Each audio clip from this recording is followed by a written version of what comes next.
Aquest dissabte al matí s'ha dut a terme una nova edició de l'activitat Locos Amuenos. En aquesta ocasió ha estat protagonitzada per l'historiador de l'art Rosin Toni Martínez, que ha estat l'encarregat de guiar aquesta visita comentada per l'antic barri del Matadero, que es va formar a mitjans del segle passat amb l'arribada al municipi de la migració espanyola, que va provocar un gran creixement poblacional i urbanístic. Sembla que és interessant perquè hi ha coses que moltes vegades a la història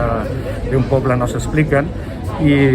bueno, la idea és una mica revisitar aquestes històries i bueno, tenir-les en compte i poder-les explicar i retre un petit homenatge a aquesta generació de gent que va venir,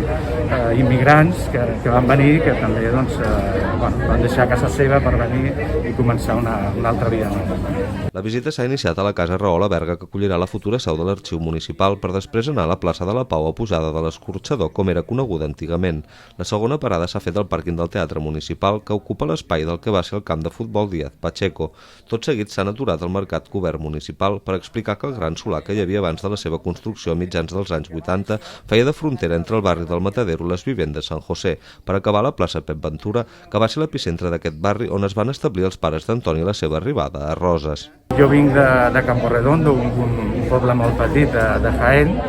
i clar, vaig venir amb 3 mesos, vull dir que no me'n recordo de res, per tant sempre he viscut aquí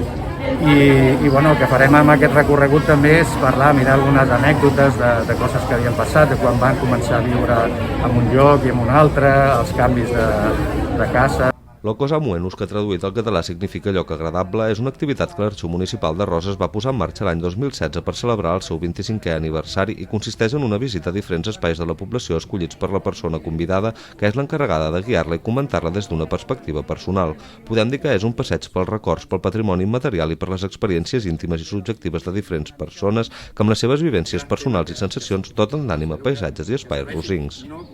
No personalment com a mi, sinó per explicar una mica una generació.